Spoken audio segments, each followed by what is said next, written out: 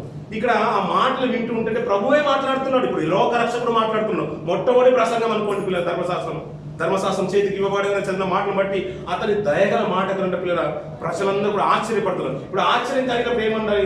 మనుషులు మార్పు ఉండాలి కదా. అక్కడ తీసుకున్న నిర్ణయం చూడండి పిల్లలు. వాళ్ళు ఎలాంటి స్టెప్ తీసుకుంటున్నారు చూడండి పిల్లలు. పైన కొన్ని మాటలు చూద్దాం పిల్లలు. అదే కంటిన్యూటీగా 25, 26, 27 చదువుతూ 28 వచ్చేసరికి వచ్చేసరికి కొన్ని మాటలు చూద్దాం పిల్లలు. సమాజ మందిరంలో ఉన్న వారందరూ ఆ మాటలు విని ఏంతో నిండుకున్నారంట.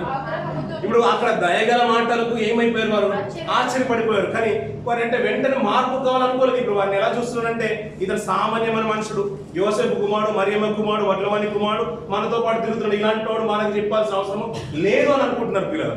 అలా మాటలని చెప్తుంటే వైద్యుడా నిన్ను నువ్వు స్వస్థపరచుకో, ఎందుకంటే ఏరియా సందర్భంలో స్వస్థతలు జరిగినాయి, అది జ్ఞాపకం చేస్తున్నాడు. ఇవన్నీ తెలియజేస్తూ కిందికి వచ్చేసరికి వెళ్ళి వారు ఆగ్రహంతో నిండుకొని లేచి ఆయనను పట్టణంలో నుండి వెళ్ళగొట్టి ఎవరిని పడగొట్టాలనుకుంటున్నారు ఇప్పుడు ఆ మాటలు ఒక్కసారి ఇమాజిన్ చేసుకోండి పిల్లలు.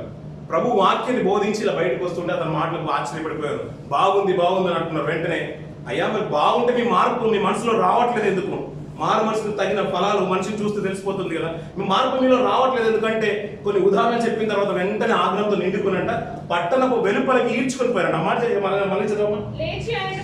పట్టణపు వెళ్ళగొట్టి అంటే ఇప్పుడు సమాజ మందిరం నుంచి ఎలా తీసుకుని వెళ్తారు? ఇప్పుడు వెళ్ళగొట్టే వారిని ఎలా తీసుకుని వెళ్తారు? ఇప్పుడు మనకు నచ్చని వ్యక్తి ఇక్కడ నిలబడ్డాడు అనుకోండి, మనం ఏం చేస్తాం? పిల్లలు దూక్కుంటూ వెళ్ళిపోతూ ఉంటాం, తోసుకుంటూ వెళ్ళిపోతూ ఉంటాం. కావాలనుకుంటే ఇక ఏ 2 చేతులు వేసుకుని మరి బయటకు లాక్కొని వెళ్ళిపోతాం. ఇక్కడ నుంచి సమాజ మందిరం నుంచి పట్టణపు వెలుపలికి తీసుకెళ్లిపోయారట. అక్కడ వెలుపలికి తీసుకెళ్ళి కొండపేటన కింది చూడండి పిల్లలు మాట్లాడారు.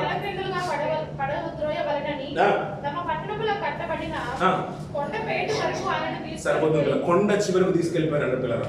ప్రభు ఇలా జరుగుతున్న కార్యాలు చూడండి పిల్లలు. మనం అనుకుంటే మీద సిలువ యాగమే అనుకుంటాం పిల్లలు. 3.5 సంవత్సరాల జీవితాల్లో 33 సంవత్సరాల క్రితం 3.5 సంవత్సరాల జీవితాల్లో పిల్లల అతను ప్రారంభించిన క్షణాలు, సేవ పరిచయం ప్రారంభించిన క్షణాలు మొదలుకొని ప్రతిరోజు అతనికి కష్టం ఎదురవుతుంది పిల్లల. అతను చూడండి పిల్లలు ఎంతటి అవమానం పిల్లల. వాక్యాన్ని బోధించిన తర్వాత అతను ఈడ్చుకొని వెళ్ళిపోతున్నారు, తోసుకొని వెళ్ళిపోతున్నారు.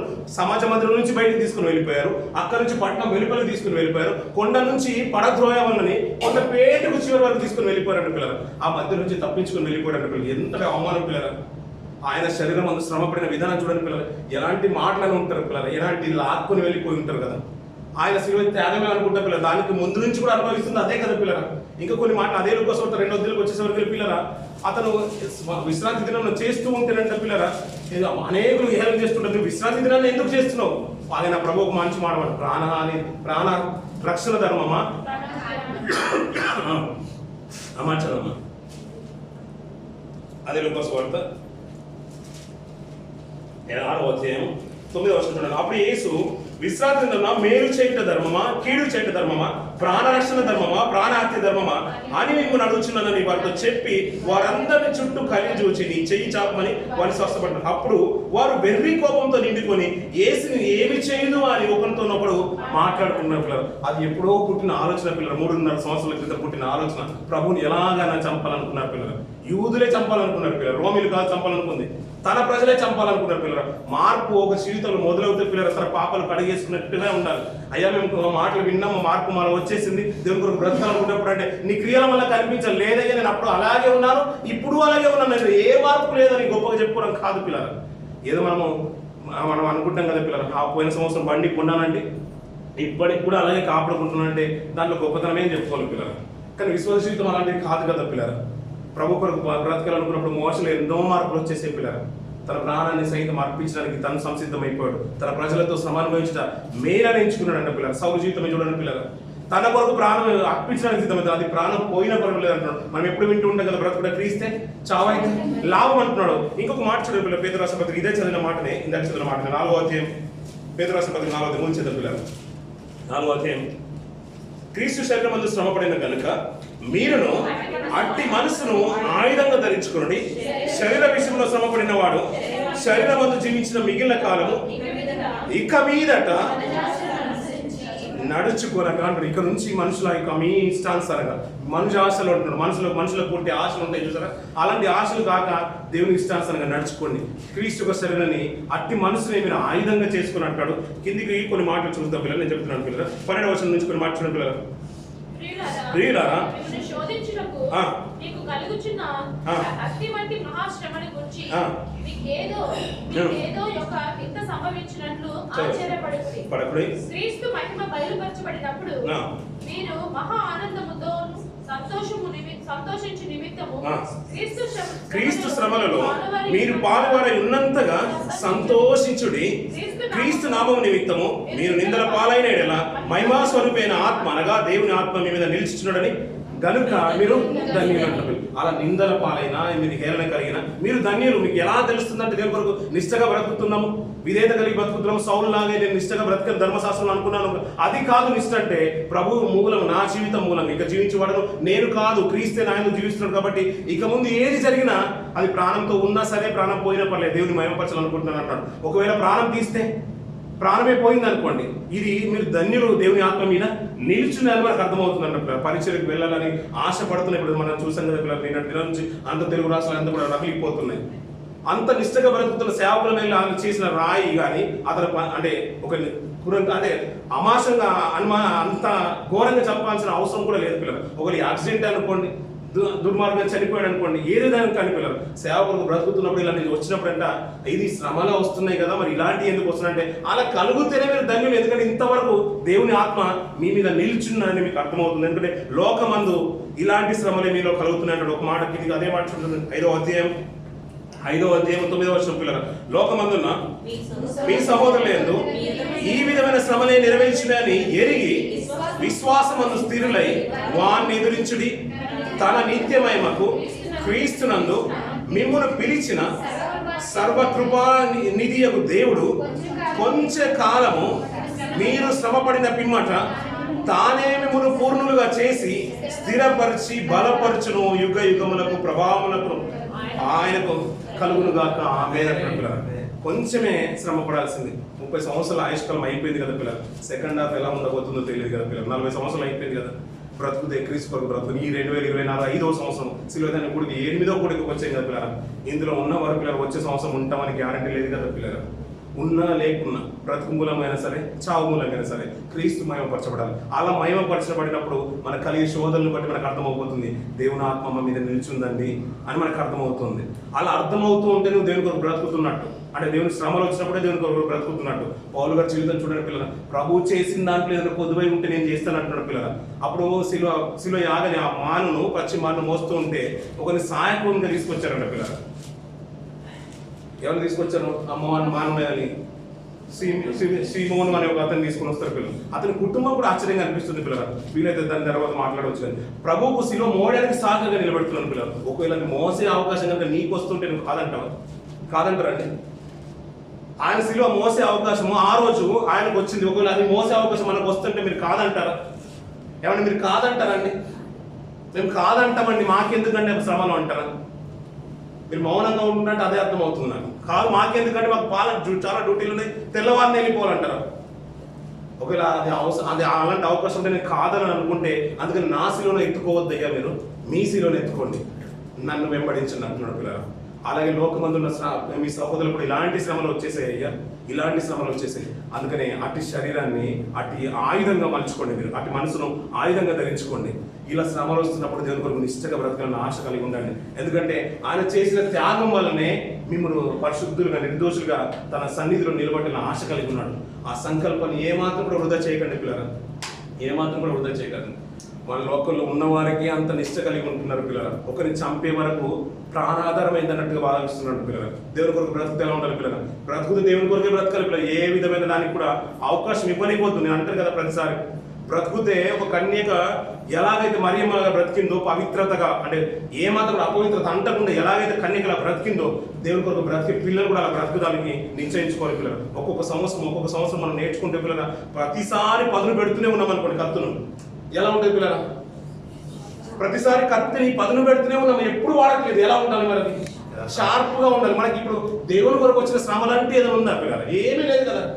ఇంకా మనం ఎలా ఉండాలి పిల్లలు? భక్తి విషయంలో కానీ శ్రద్ధ విషయంలో కానీ.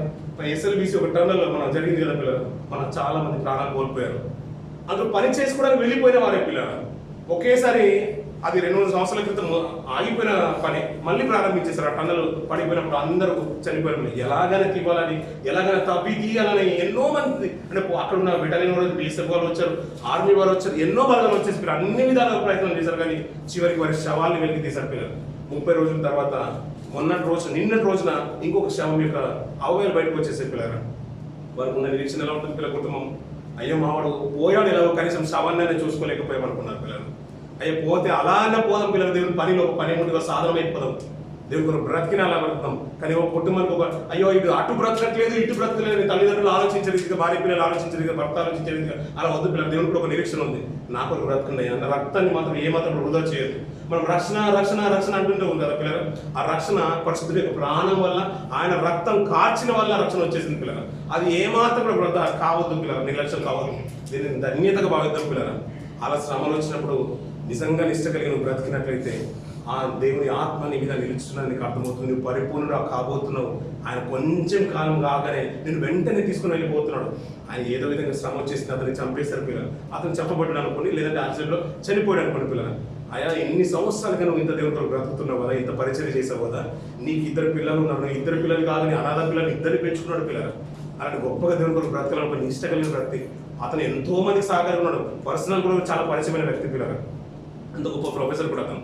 అలాంటి ఆయన తీసుకున్న తర్వాత నీకు చాలు నాయన, నీకు ఇంత చాలు, వారు చంపాలనుకున్న నీ ఇలాంటి వారికి లోకము యోగ్యమైంది కాదని దేవుడే తీసుకుని వెళ్ళిపోయి ఆయన సన్నిధిలో నిలబెట్టుకోవడానికి సంసిద్ధంగా ఉన్నాడు పిల్లలు. అలా నిన్ను నన్ను తీసుకునే రీతిగా ఉండాలి పిల్లలు. ఆయన మోసేవాళ్ళు మనం ఉందాం పిల్లలు. ఎఫ్రోదితుడు అంటాడు, నాకు సహకారిగా ఉన్నాడు, తన ప్రాణాన్ని పెట్టడానికి కూడా సిద్ధమైపోయాడు అంట పిల్లలు. ఒక మనిషి కొరకు అంత ప్రాణం పెట్టడానికి సిద్ధమవుతూ ఉంటే మరి దేవుని కొరకు ఎంతలా తగ్గించాలి పిల్లలు. మనం ఆ నిష్ట కలిగి బ్రతుకుదాం పిల్లలు. దేవుడు సంతోషించే రీతి బ్రతుకుదాం పిల్లలు. దీన్ని ఒక ఆయుధంగా మలుచుకుందాం ఈ శిలువ కోరికల్ని. ఈ గుడ్ ఫ్రైడే అయిన తర్వాత ఈస్టర్కి వచ్చేసే వరకు వెళ్ళి అన్ని అయిపోయినట్టు కాకుండా ఈ సంవత్సరంలో చాలా నేర్చుకున్నాను, ఇంకా భక్తిగా బ్రతకాలనుకున్నాను, విశ్వాస జీవితం చాలా రెట్టింపు అయిపోయిందని దాన్ని వెనుకకు తిరిగి చూసుకుంటే సంతోషం అనిపించేలా ఉండాలి. ఎప్పుడైపోతే ఉపవాసాలు ఎదురు చూడొద్దు పిల్లలు, ఎప్పుడైపోతే ఈ కూడికలు ఎప్పుడైపోతే అని ఆలోచించదు పిల్లలు. ఎందుకంటే వచ్చే సంవత్సరం మనం ఉంటామో లేదో తెలియదు పిల్లలు. ఆయన సౌలు గారితో చెప్పినట్టుగా నీ పాపాలు ఇంకా తడువు చేయకు, నీ పాపాలు కడిగేసుకుని దేవుడు బ్రతుకు అన్నట్టుగా అయ్యా మనం కూడా ఏమాత్రం కూడా తడువు చేయకుండా తండ్రి కొరకు ప్రభు కొరకు ఆయన చేసిన త్యాగాన్ని స్మరణ తెచ్చుకుని ఆయన కొరకు బ్రతుకుతాం పిల్లలు. అలాంటి మంచి తీర్మానంతో ముందుకు వెళ్తాం పిల్లలు. ఆ రీతిగా మనము మన కుటుంబాలను మనస్ఫూర్తి కోరుకున్నాం. ఈ కార్యక్రమం ఏర్పాటు చేసుకున్న అలాగే డేవిడ్ కుటుంబానికి కూడా ఒక వందలు తెలిసి వాటిని ముగిస్తున్న ఈ మాటలు దేవుడు దీవించి ఆశ్రయించగాక.